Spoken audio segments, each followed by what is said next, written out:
السلام عليكم ورحمة الله وبركاته. ازيكم حبايبي؟ عاملين ايه؟ ان شاء الله تكونوا بخير.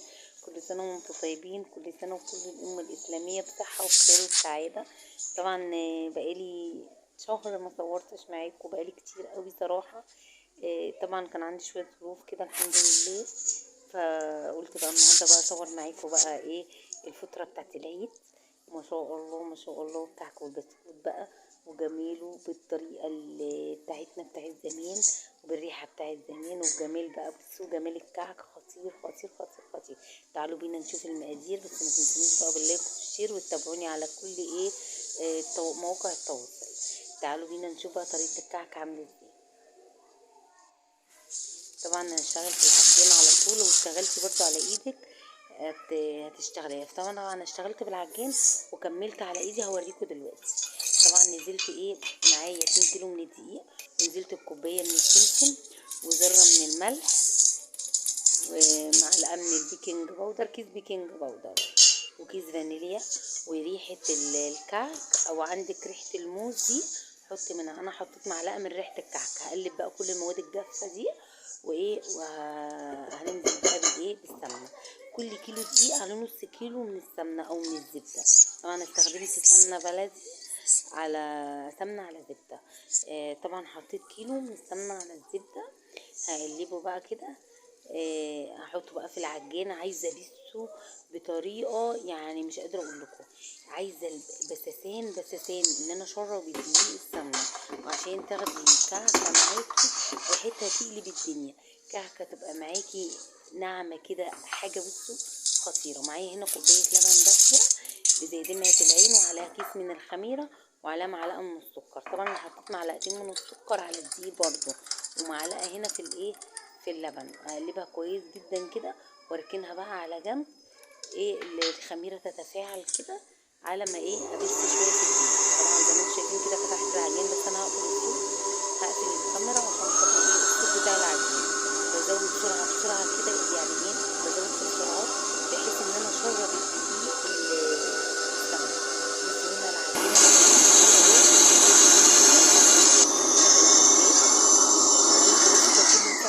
مواد جف ولا اي حاجه خالص.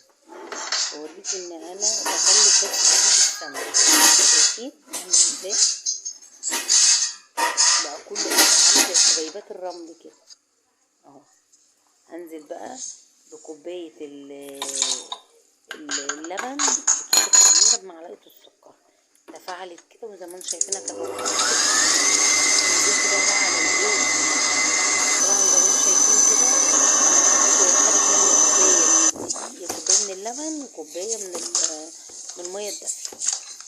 طبعا هنا بصوا لقيت بقى العجان بدأ يمشي بصعوبة. رحت منزله العجين في قلب الطبق ولميته. طبعا انت ما بتعجنيش بعد ما بتنزلي المواد السائله عليه، ما بتعجنيش في الدقيق، بتلمي بس كده.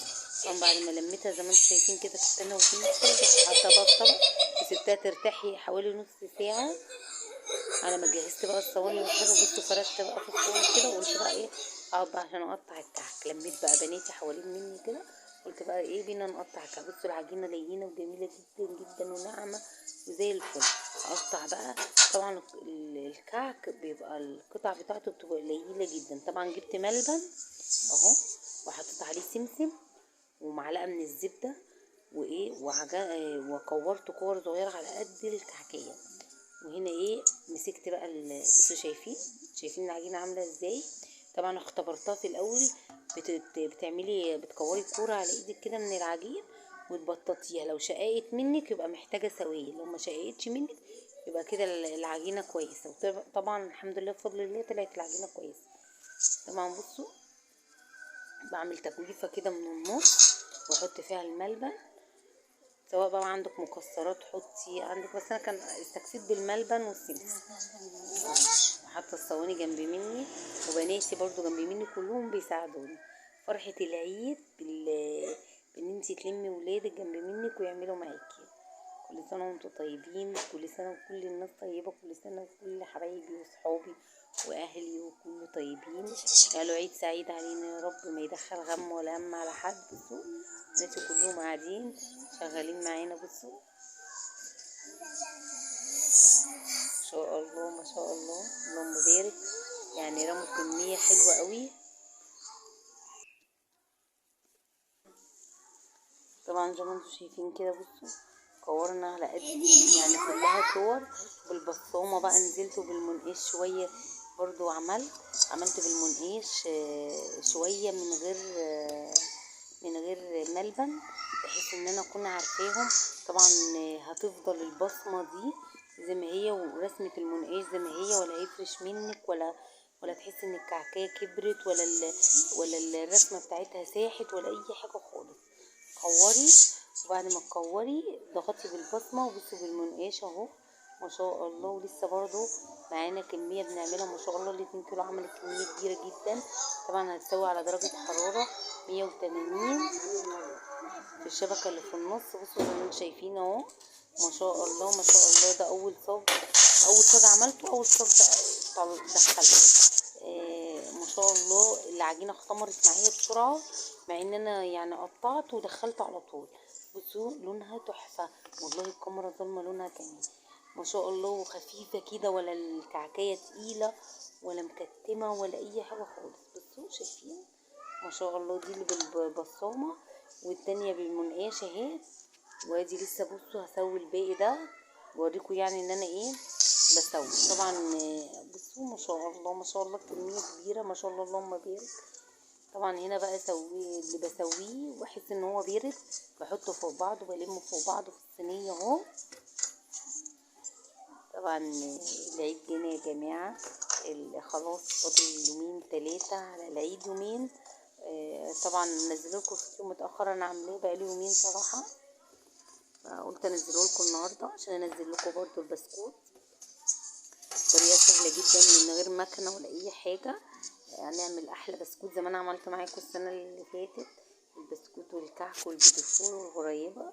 بصوا ما شاء الله ما شاء الله. دي واحده بس ايه. بصوا التسويه خطيره جدا. سوي على الشبكه، ما تفتحيش السوايه ولا حاجه خالص. درجة الحرارة تطلع معاكي الحاجة زي الفل. ده كان ده اخر صينية. طبعا هنا ايه كملت بقية التسوية اهي زي ما انتم شايفين ما شاء الله على اللون جميل على فكرة، ذهبي جدا. والكعك تحفة بجد، وريحته كانت قلبة الدنيا، كأني فتحت فرن في البيت، كأني بسوي للناس كعك وبسكوت. بجد كان قلب ريحة الدنيا من جماله. الكعك نجاحه البساتين. هتبسي الكحكة تشربي دي السمنة، هتاخدي احلى كعك، هتاخدي كعك. بصوا كعك خطير. نعمل شويه كده بقى بالسكر كده واوريهولكوا، واوريكم دلوقتي الكعكية عامله ازاي دايبه في ايدي، خطيره جدا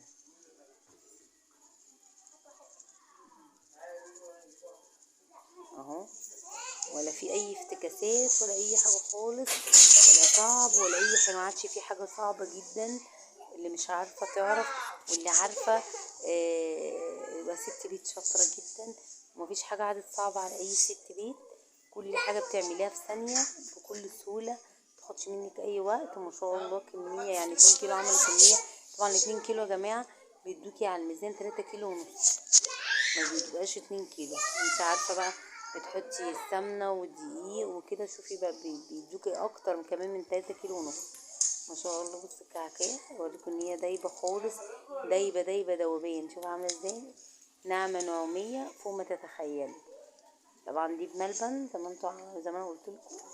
ما شاء الله ما شاء الله. اوريكم واحده كمان. بصوا تحفه بجد.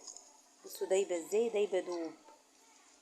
دايبه حاجه، وبتاكلي حاجه معاكي ناعمه كده، حاجه خطيره خطيره خطيره بجد. اتمنى الفيديو النهارده يكون عجبكم، واتمنى ان انتم ما تنسونيش باللايك وبالشير. وكل سنه وانتم طيبين، كل سنه وكل الامه طيبه، كل سنه وكل الناس الغاليه على قلبي طيبين. ما تنسونيش باللايك وبالشير والصلاه على النبي. اللهم صل وسلم